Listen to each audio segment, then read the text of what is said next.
y'all, what's up? Hey y'all, what's up? My name is Abigail and welcome to my channel.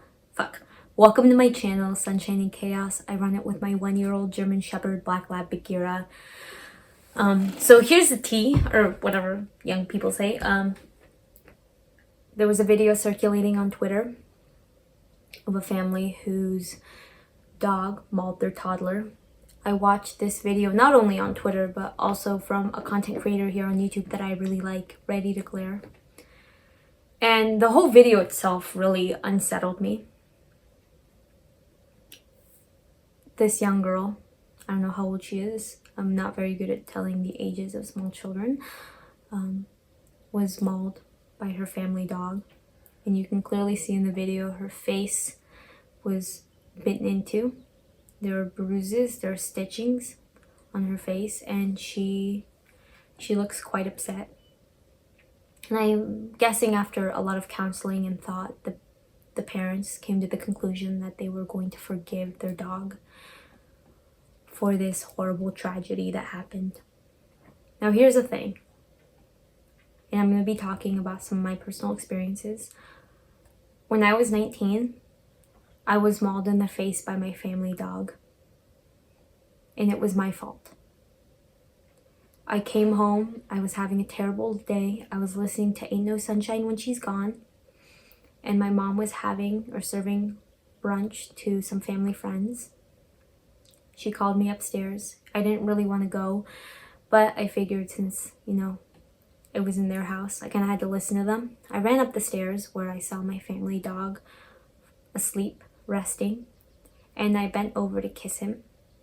And in that quick moment, he bit me from the corner of my eye down to the bottom of my cheek. The scar has actually shrank since. And I hadn't noticed anything was wrong. The only reason I had to suspect anything was that there was a lot of blood. I didn't feel it. It wasn't very painful because it happened so fast. And my mom took me to go get surgery in the emergency room. We waited 6 hours. She was my advocate because I was out of it. I had lost so much blood.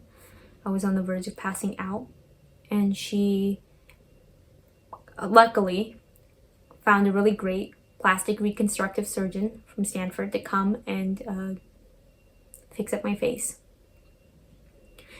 And the only reason I'm mentioning this personal anecdote is because in a lot of ways our experiences, mine from this little girl's, are very paralleled in that we were both bitten in the face, which for young girls, whether she thinks about it now or in the future, like I was as a young teenager, my face was everything. I am very self-conscious about the way I look even now, and in big part because of the scar on my face. And so I'm grateful my mom was able to find a really good plastic reconstructive surgeon.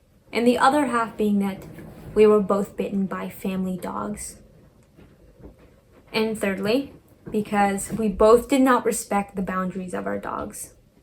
The mom had mentioned in an article that this dog was recovering from surgery and that the child was pestering the dog nonstop.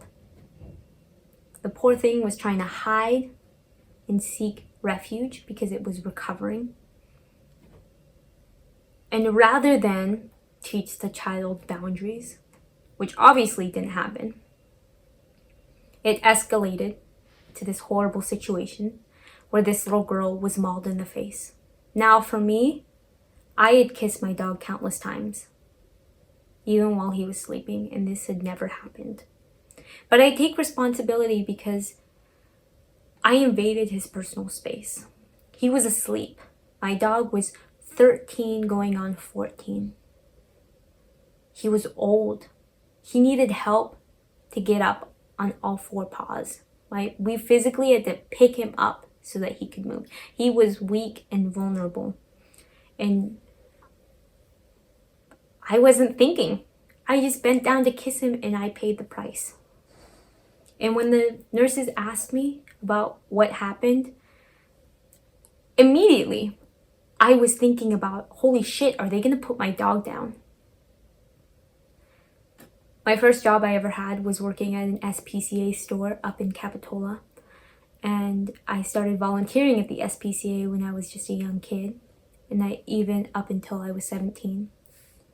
And throughout that entire experience, I met a large range of dogs with different backgrounds. Some who were very sweet, loved children. Some who had lived off the street and nobody knew their history. Some who had been abused and neglected. And I was always very mindful about telling everybody about the dog's past and experience because I wanted them to find their forever home. And I never thought anything like this would happen because I'd spent so much time with dogs and advocating for dogs. And I guess I got really comfortable. I think it is really easy to get comfortable with family pets because you can fuck around with them more.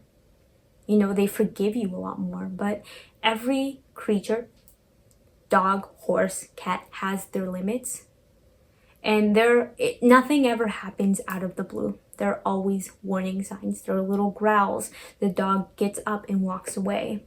Something I noticed with my dog that I have now, Bagheera, when she's tired of my shit, well, not like I'm fucking around with her, but when she wants personal space or boundaries, she'll just get up and walk away. And that's a sign for me to not follow her. Sometimes she'll come and sit on the couch next to me and my partner, and I'll think, oh, she wants to be with us. And I go and I pet her, and then she's like, no, don't touch me.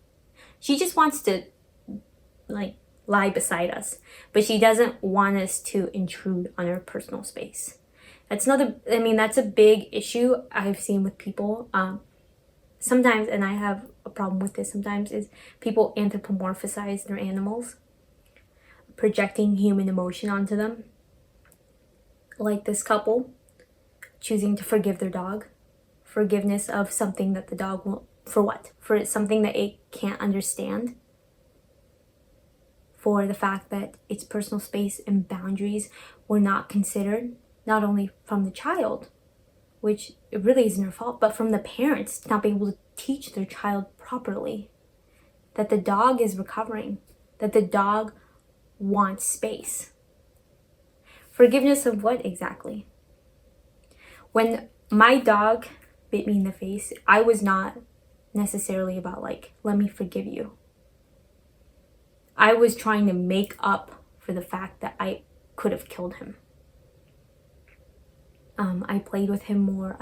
I tried to take him out on more walks because I felt horrible. And when that happened, it did not make me hate dogs. I love them to this day. I love the dog that I own now. And I try to take from all my past experiences so that I can give her a very comfortable life. So that she knows that I respect her. Maybe not in the same way that humans know respect, but I think she understands in the sense of if she's sleeping, I'm not going to intrude on her personal boundaries. She recently just had surgery herself. She got spayed. And what she wanted more than anything was to be able to rest. She didn't want me to jostle her around or pet her or poke her. She just wanted to rest beside me. And so that's what I let her do. Family dogs like this, they don't attack out of nowhere. And most of the time, a smart dog owner understands that there's a history with the dog if they have an adopted dog, and they try to work around that so that their pet is comfortable. I feel horrible for the child. I feel horrible for the dog. And these things happen, but it's also our responsibility to teach boundaries to children. So I'm really sorry about how glum this video was. Actually, I wanted to start this channel because I wanted to show what it's like having a dog on a budget, on this kind of living paycheck to paycheck. And just kind of watching her grow beside me as my first pet ever. So I hope that this video doesn't deter you too much. But with that being said, please be sure to comment, and subscribe. And I hope that you have a great day. Bye.